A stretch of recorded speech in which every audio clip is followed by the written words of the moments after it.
सबसे पहले अब हम लोग क्या करने वाले हैं, नेटवर्क क्या होता है उसको देखने वाले हैं, ठीक है। इसको एक बार ओपन भी करके दिखा दे रहे हैं सिस्को पैकेट ट्रेसर को। इसको हम डाउनलोड भी करना सिखा देंगे, जब प्रैक्टिकल बताएंगे तो इसको कैसे डाउनलोड करना है ये सब सिखा देंगे, ठीक है। चलिए इसको कट कर दे रहे हैं, यही इसी के ऊपर आपको बताएंगे, ठीक है। अब इसको हम कट कर दे रहे हैं। अब हम बताते हैं आपको कि नेटवर्क होता क्या है एक्चुअली में नेटवर्क क्या है, ग्रुप ऑफ कंप्यूटर है, ठीक है। चलिए दिखाते हैं आपको। सबसे पहले आपको दिख रहा होगा स्क्रीन, ठीक है। अब इसमें क्या है, सबसे पहले क्या बोल रहा है, a group of computer device that connected together.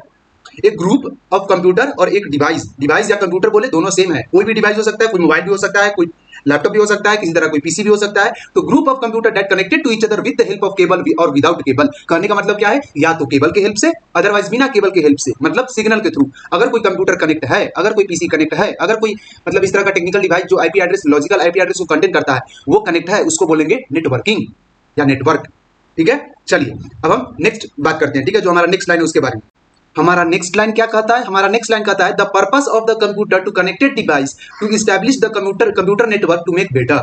जो पर्पस होता है कंप्यूटर का एक दूसरे से कनेक्ट होने का, उसका पर्पस यही होता है कि हर एक डिवाइस जो एक दूसरे से कनेक्ट है वो अपने आप में एक नेटवर्क को मतलब जनरेट करे, और वो जो नेटवर्क होगा वो किसी ना किसी पर्पस के लिए होगा। अब खुद जनरेट करके क्या करेगा, मतलब कोई ना कोई पर्पस के लिए होगा, उस पर्पस को अब देखते हैं। अभी तक हम क्या समझे कि ग्रुप ऑफ कंप्यूटर है ना, एक कंप्यूटर का ग्रुप है, मतलब एक ग्रुप ऑफ अ कंप्यूटर और device that connected to each other with the help of cable और विदाउट केबल। मतलब एक कंप्यूटर का ग्रुप, एक या फिर वो कंप्यूटर भी हो सकता है, वो लैपटॉप भी हो सकता है, उसका ग्रुप जो या तो केबल से कनेक्ट हो, अदरवाइज विदाउट केबल से कनेक्ट हो, मतलब सिग्नल के थ्रू कनेक्ट हो, ठीक है, उसको बोलेंगे नेटवर्किंग। उसके बाद वाला लाइन में क्या बताएं, जो कनेक्ट होगा या तो वो सिग्नल से हो या फिर वो विदाउट सिग्नल के हो, ठीक है। जो कनेक्ट होगा उसका पर्पस क्या होगा, the purpose of the any device that connect in networking, है ना, जो नेटवर्किंग में कनेक्ट होगा अपने आप से, इन द नेटवर्क, है ना, नेटवर्क में जो अपने आप में कनेक्ट होगा। And the purpose of the device is for communication, किसके लिए होगा, कम्युनिकेशन के लिए। यहाँ पे सबसे पहले जो डिवाइस का जो पर्पस होगा वो क्या होगा, वो होगा आपका कम्युनिकेशन को मेंटेन करने के लिए, ठीक है।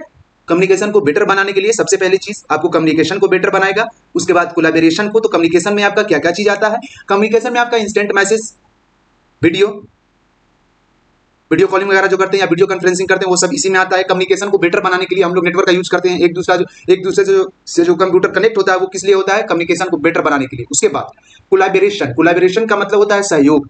अब क्या चीज में सहयोग, तो बड़े बड़े कंपनी में बड़ा मतलब कॉर्पोरेट इंडस्ट्री में, या फिर आप अगर बीटेक किए होंगे तो आपको भी लास्ट ईयर में मिला होगा शायद, मतलब एक प्रोजेक्ट मिला होगा, ठीक है।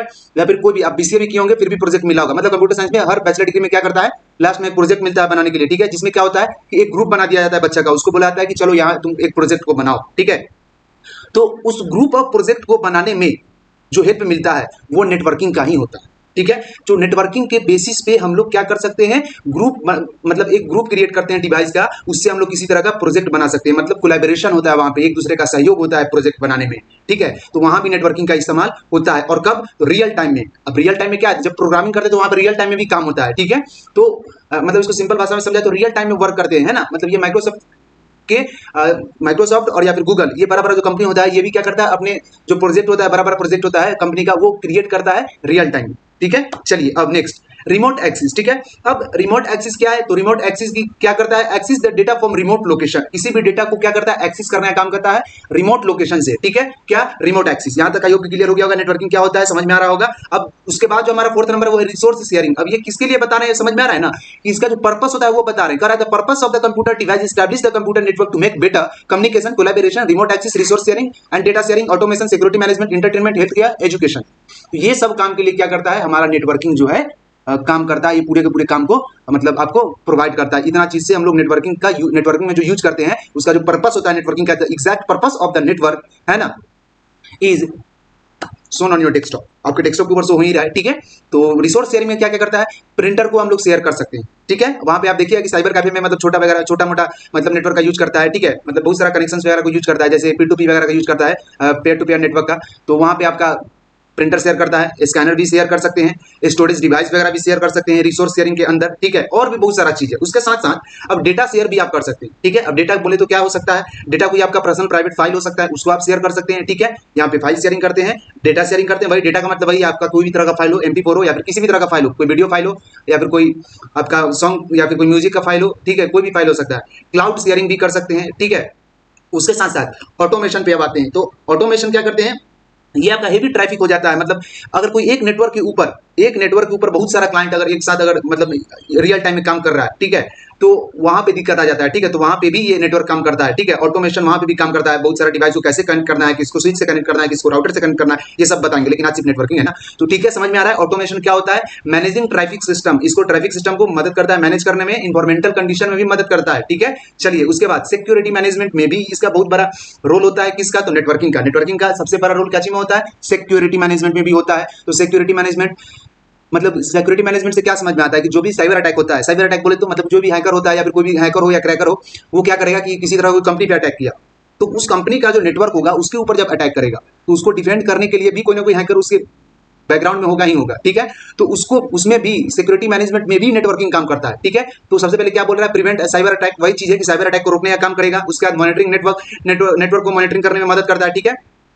अब नेक्स्ट इंटरटेनमेंट के पर्पज से करता है, इसको बताने का ज्यादा जरूरत ही नहीं। इंटरटेनमेंट वही है जो मूवी देखते हैं, गेमिंग करते हैं या फिर फलना जो भी चीज, जितना चीज आप कर रहे हो सब चीज, ठीक है, हर चीज जो इंटरटेनमेंट से रिलेटेड हो, चाहे वो म्यूजिक हो, मूवी हो, गेमिंग हो या फिर सोशल एक्टिविटीज हो, जो भी हो, सोशल मीडिया पे जो एक्टिविटीज आप करते हैं, ठीक है, वो सब हो सकता है आपका इंटरटेनमेंट पर्पस का। अब हेल्थ केयर में क्या होता है? हेल्थ केयर में भी नेटवर्किंग कैसे काम करता है? तो हेल्थ केयर में भी नेटवर्किंग काम करता है। जो पेशेंट होता है उसके पूरा का पूरा जो बायोडाटा है, उसका जो डेटा है, उसको कलेक्ट करके जो एक सर्वर होता है अपना, जो हॉस्पिटल का जो पूरा का पूरा एक सर्वर होता है, उसमें पूरा का पूरा आपका पेशेंट का भी रिकॉर्ड होता है, उसके साथ साथ उसमें जो टीम मेंबर काम करता है उसका भी रिकॉर्ड होता है, ठीक है। तो उस रिकॉर्ड को सेव करने के लिए भी हम लोग नेटवर्किंग का यूज करते हैं, ठीक है। तो रिकॉर्ड ऑफ पेशेंट, पेशेंट का रिकॉर्ड कर रखने के लिए, रिकॉर्ड ऑफ स्टाफ, स्टाफ का रिकॉर्ड रखने के लिए, मीडिया इन्फॉर्मेशन, ठीक है। अब जो स्टाफ होगा उसका जो रिकॉर्ड रखेगा, ठीक है, उसका जो रिकॉर्ड स्टोर करके रखा होगा, गवर्नमेंट के पास जो स्टाफ का रिकॉर्ड स्टोर करके रखा है, मतलब जो आपका सिक्योरिटी मैनेजमेंट से जुड़ा हुआ है, उसका भी तो रिकॉर्ड होगा, वो गवर्नमेंट के पास होगा। समझ में आ रहा है? तो ऐसे करके पूरा का पूरा नेटवर्क काम करता है। उसके बाद एजुकेशन में भी काम करता है, जी बिल्कुल करता है। वही चीज है हॉस्पिटल की तरह, हेल्थ केयर की तरह, कि आपका जो है स्टूडेंट का पूरा आपका बायोडाटा रखता है, ठीक है, पूरा का पूरा आपका जो कॉलेज है वो बायोडाटा आपका रखेगा, ठीक है।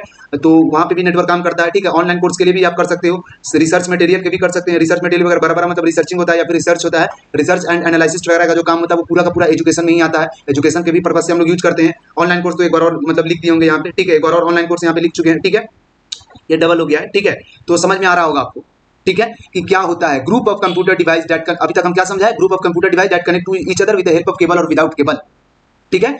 या फिर ऐसे भी बोल सकते हैं the group of the device which connected to each other with the help of wire और वायरलेस, ठीक है। And the purpose of the device is to establish a better communication. जो पर्पस होता है डिवाइस का वो क्या होता है? एस्टैब्लिश बेटर कम्युनिकेशन, बढ़िया कम्युनिकेशन को बनाए दो डिवाइस के बीच में। उसके साथ साथ कोलैबोरेशन, दोनों डिवाइस के बीच में जो कोलैबोरेशन होना चाहिए वो बहुत बढ़िया होना चाहिए, मतलब ये दोनों डिवाइस अपने आप में कंपैटिबल होना चाहिए, दोनों में एक दूसरे का सहयोग होना चाहिए, अच्छा से कम्युनिकेट कर सके, वो होना चाहिए, है ना। तभी तो प्रोजेक्ट वहां पे जब बनाएंगे तो बढ़िया तरीका से रन टाइम में मतलब हम लोग को बेनिफिशियल होगा, रियल टाइम में भी बेनिफिशियल होगा, ठीक है। रन टाइम रियल टाइम सब बता देंगे आगे, ठीक है। उसका रिमोट एक्सेस, रिमोट एक्सेस में क्या होगा कि आप मतलब किसी भी डेटा को एक्सेस तभी करोगे जब वहां पे कोई डिवाइस, अब क्या होता है कि आप ब्लूटूथ अपने मोबाइल से ओपन करना, उससे किसी फाइल को ट्रांसफर करके देखना, और वाईफाई ओपन करना या फिर किसी भी तरह का ब्लूटूथ ओपन करो या वाईफाई वगैरह ओपन करो, शेयर में वगैरह जो आता है डिवाइस में, उसको ओपन करो और उससे किसी को मतलब डिवाइस में ट्रांसफर करो, ठीक है, कोई भी डेटा। दोनों का स्पीड में, डेटा रेट में आपको इतना मतलब डिफरेंस मिलेगा कि हम क्या बताएं। कहने का मतलब समझ में आ रहा होगा। तो डिवाइस कंपैटिबल भी होना चाहिए। जिस डिवाइस में आप किसी डेटा को सेंड कर रहे हैं वो डिवाइस दूसरे तरह का कंपैटिबल है या नहीं, उस डेटा को लेने लायक है ना, उस डेटा को एब्जॉर्ब करने लायक उस डिवाइस के पास कैपेसिटी है या नहीं, वो, ठीक है। नहीं तो व्हाट्सएप पे आप 2 या 3 जीबी से ज्यादा का फाइल सेंड करके देखो, वीडियो फाइल किसी को भी, नहीं तो सिंपल काली लिनक्स आता है, काली लिनक्स को डाउनलोड कीजिए ISO फाइल, उसके बाद उसको किसी को ये करके देखिए, किसी को सेंड करके देखिए व्हाट्सएप पे, आपको खुद ही पता चल जाएगा। या फिर किसी वीडियो फाइल को सेंड करके देखिए जो 2 अढ़ाई जीबी का होगा, ठीक है, तो नहीं हो पाएगा, वो नहीं सेंड हो पाएगा, नहीं तो फिर आपका इंस्टॉल ही नहीं होगा जल्दी। किसके लिए नहीं हो पाता है? क्योंकि डिवाइस कंपैटिबल नहीं होता है। इसके लिए जैसे आप .c का फाइल मोबाइल में खोल करके देखो, बोलेगा कि device is not compatible to open this file, है ना। समझ में आ रही होगी बात हम बोल क्या रहे हैं? एक्चुअली बोल रहे हैं हम कि कोई भी डिवाइस कंपैटिबल होगा उस डेटा को ओपन करने के लिए, तभी ओपन होगा वो पैकेट, सिंपल है, यही चीज है। अब उसके बाद क्या है? कम्युनिकेशन को बेटर बनाने के लिए समझ में आ गया होगा, data sharing, automation, security management, entertainment, health care and education, यहाँ तक क्लियर हो गया होगा। अब हम नेक्स्ट प्रेजेंटेशन आपको दिखाते हैं, ठीक है। अब उसमें हम लोग क्या जानेंगे? क्लासिफिकेशन अब जानते हैं, ठीक है, कि हम लोग डेटा को कैसे क्लासिफाइड करते हैं, ठीक है। चलिए तो हम लोग अब इसको साइड कर दे रहे हैं पहले। अब हम लोग जानेंगे कि डेटा को हम लोग कैसे क्लासिफाइड करते हैं, ठीक है। अब सबसे पहले हम बात करते हैं टाइप ऑफ डेटा के बारे में। तो टाइप ऑफ डेटा जो है वो होता है 2 तरीका का, ठीक है, आपको दिख रहा होगा टाइप ऑफ डेटा। ये टाइप ऑफ डेटा जो है 2 तरीका का होता है, 2 टाइप का होता है। सबसे पहला होता है कैटेगोरिकल, उसके बाद होता है आपका न्यूमेरिकल डेटा, ठीक है, categorical data and numerical data. अब हम बात करेंगे कैटेगोरिकल डेटा के बारे में कि कैटेगोरिकल डेटा क्या होता है। तो कैटेगोरिकल डेटा को तो सबसे पहले हम लोग ग्रुप ऑफ डेटा बोलते हैं, ठीक है। ये मतलब डिवीजन में होता है, ग्रुप ऑफ डिवीजन में डिवाइड होता है, मतलब ग्रुप वाइज होता है, क्लास वाइज डिवाइड होता है, ठीक। अब ये कैटेगोरिकल डेटा को हम लोग कई नाम से जानते हैं, कहीं कहीं पे आपको लिखा रहेगा ग्रुप ऑफ डिवाइस, कहीं कहीं पे लिखा होगा क्वालिटेटिव डेटा, ठीक है। अब इसका भी 3 पार्ट होता है, कौन कौन होता है, तो पहला होता है नॉमिनियल, उसका होता है ऑर्डिनियल, उसका होता है बाइनरी। तो नॉमिनियल, ऑर्डिनियल एंड बाइनरी डेटा किसका पार्ट है, कैटेगोरिकल डेटा का पार्ट है। अदरवाइज आप बोल सकते हैं कि क्वालिटेटिव डेटा का पार्ट है, ठीक है। तो क्वालिटेटिव डेटा इसलिए हम बोल रहे हैं क्योंकि क्वालिटेटिव डेटा जो है कैटेगोरिकल डेटा का दूसरा नाम है, उसके साथ साथ इसको कहीं कहीं पे ग्रुप ऑफ डेटा भी लिखा हुआ रहता है, तो इससे कंफ्यूज नहीं होना है। अब हम आते हैं न्यूमेरिकल डेटा के ऊपर। तो न्यूमेरिकल डेटा क्या होता है, न्यूमेरिकल डेटा का दूसरा नाम जो है वो है आपका क्वांटिटेटिव डेटा, ठीक है। अब क्वांटिटेटिव डेटा जो होता है उसको न्यूमेरिकल डेटा बोलते हैं, और जिसको हम काउंट कर सकते हैं उसको हम लोग न्यूमेरिकल डेटा बोलेंगे। और ये जो होता है इसका भी अपना 2 पार्ट है, कौन कौन सा है, एक है डिस्क्रीट और एक है कंटिन्यूअस, ठीक है। डिस्क्रीट और कंटिन्यूअस, अब ये क्या होता है, ये सब चीज के बारे में हम नेक्स्ट वीडियो में डिस्कस करेंगे। कैटेगोरिकल डेटा को थोड़ा सा देखेंगे हम लोग क्या होता है, फिर न्यूमेरिकल डेटा क्या होता है इसको थोड़ा सा देखेंगे। Nominal, ordinary and binary, what is nominal, ordinary and binary, इसके बारे में देखेंगे। डिस्क्रीट एंड कंटिन्यूअस के बारे में देखेंगे, ठीक है। उसके साथ साथ नेटवर्क का जो क्लासिफिकेशन होता है उसके बारे में हम लोग देखने वाले हैं नेक्स्ट वीडियो, ठीक है। तो आई होप कि आपको पूरा का पूरा समझ में आ गया होगा।